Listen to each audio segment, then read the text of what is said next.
ಕೂಡ್ತಿಲ್ಲ ನೀನು ನೀರವ್ ಮೋದಿ ಕರ್ಕೊಂಡೋಗಿಲ್ಲ ದಾವೂದ್ಗೆ, ಜೋಗ್ಸಿಂಗ್ ಕರ್ಕೊಂಡೋಗಿಲ್ಲ. ನೀರವ್ ಮೋದಿಗೆ, ಅದಾನಿಗೆ, ಅಂಬಾನಿಗೆ ಎಲ್ಲ ಸಾಲ ಕೊಟ್ಟು ನಿಮ್ ಕಾಲದವೇ ವಿಜಯ್ ಮಲ್ಯಗೆ ಎಲ್ಲ ಸಾಲ ಕೊಟ್ಟವ್ರು ನೀವೇ ನಿಮ್ ಕಾಲದಲ್ಲೇ ಕಾಂಗ್ರೆಸ್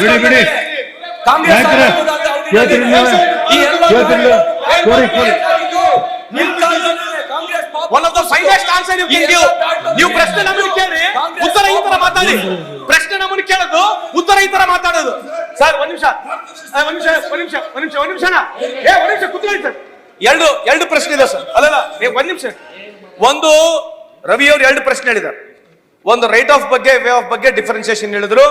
ಅದಕ್ಕೆ ಮಾನ್ಯ ಉತ್ತರ ಆಗುತ್ತೆ. ಅದ್ರ ಬಗ್ಗೆ ಮುಖ್ಯಮಂತ್ರಿ ಪರವಾಗಿ, ಅದ್ರ ಬಗ್ಗೆ ಮುಖ್ಯಮಂತ್ರಿ ಪರವಾಗಿ ಮಾನ್ಯ ಮುಖ್ಯಮಂತ್ರಿ ಕೊಡ್ತಾರೆ. ಅವ್ರ ಪರವಾಗಿ ಹೇಳ್ತಾರೆ ವಿಷಯಕ್ಕೆ ನಾನು ಇನ್ನೂ ಅವ್ರಿಗೆ ಮಾಡಿಲ್ಲ. ನಾಯ್ಕರ್ ಕೂತ್ಕೊಳ್ರಿ ಪ್ಲೀಸ್.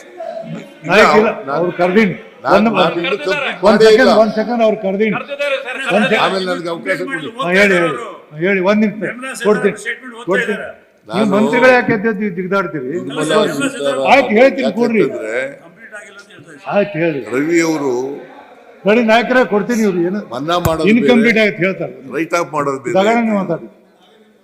ಮನ್ನಾ ಅಂದ್ರೇನು? ಸಾಲ ವಸೂಲಾಗಲ್ಲ ಅಂತ ಅದು ಇದೆ. ಸಾಲ ನೀವು ಕೊಡಬೇಡಿಯಪ್ಪ ಅಂತ ಹೇಳೋದು.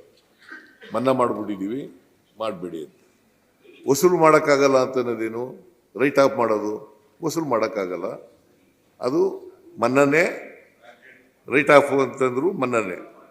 ಈಗ 10 ವರ್ಷಗಳಲ್ಲಿ 2 ಲಕ್ಷ ವಸೂಲಾಗಿದೆ. 16,35,000ದಲ್ಲಿ 2 ಲಕ್ಷ ರೂಪಾಯಿ ಮಾತ್ರ, 2 ಲಕ್ಷ ಕೋಟಿ ರೂಪಾಯಿ ಮಾತ್ರ ವಸೂಲಾಗಿದೆ. ಇನ್ನು 14,35,000 ಕೋಟಿ ವಸೂಲಾಗಿಲ್ಲ. ಅದು ವಸೂಲಾಗೋದೂ ಇಲ್ಲ. ಈಗ ಇವರು ಏನು ಹೇಳ್ತಾರೆ, ಹಿಂದೆ ಅಂಬಾನಿ ಅದಾನಿಗಳಿಗೆಲ್ಲ ಹಿಂದಿನ ಸರ್ಕಾರ ಕೊಟ್ಬಿಟ್ಟಿತ್ತು, ಹಾಗಂತಂದ್ರೆ ವಸೂಲು ಮಾಡಬಾರ್ದು ಅಂತ. ಗೌರ್ಮೆಂಟ್ ಅನ್ನೋದು it is a continuous process. Reserve bank ಅನ್ನೋದು ಅದು ಕಂಟಿನ್ಯೂಸ್ ಆಗಿರ್ತಕ್ಕಂಥ ಸಂಸ್ಥೆ. ಸಾಲ ಕೊಟ್ಬಿಟ್ಟ ತಕ್ಷಣ, ಸಾಲ ಕೊಡುವಾಗ ಯಾವ ಗೌರ್ಮೆಂಟ್ ಇದ್ರೂ ಕೂಡ ಕೊಟ್ಟಿರ್ತದೆ ಸಾಲನ. ಹಾಗಾದ್ರೆ ವಸೂಲು ಮಾಡಬಾರ್ದು ಅಂತ ಇದೆಯಾ? ಈಗ ಇವರು ನರೇಂದ್ರ ಮೋದಿ ಅವರು ಹೆಸರು ಹೇಳಬೇಡಿ ಅಂತಂದ್ರೆ, ನರೇಂದ್ರ ಮೋದಿ ಅವರು ಈ ದೇಶದ ಪ್ರಧಾನಿ. ಸೋನಿಯಾ ಗಾಂಧಿ ಅವರು ಯಾವತ್ತು ಪ್ರಧಾನ ಮಂತ್ರಿ ಆಗಿರ್ಲಿಲ್ಲ. ಅವ್ರಿಗೆ ಎಕ್ಸಿಕ್ಯೂಟಿವ್ ಪವರ್ಸ್ ಇರಲಿಲ್ಲ. ಅವ್ರ ಹೆಸರು ಹೇಳೋದಿದೆಯಲ್ಲ, ರಾಜಕೀಯವಾಗಿ ಹೇಳ್ತಕ್ಕಂಥ ಮಾತುಗಳು ಇವು. ರಾಜಕೀಯ ಮಾಡಬೇಕು ಅಂದ್ರೆ ನಮಗೂ ಬೇಕಾದಷ್ಟು ಬರ್ತದೆ. ರಾಜಕೀಯವಾಗಿ ಮಾತಾಡ್ತಕ್ಕಂಥದ್ದಲ್ಲ. ಮಾನ್ಯ ಅಧ್ಯಕ್ಷರೇ, ಇದು ನಿರ್ಮಲಾ ಸೀತಾರಾಮನ್ ಹೇಳಿರೋದು.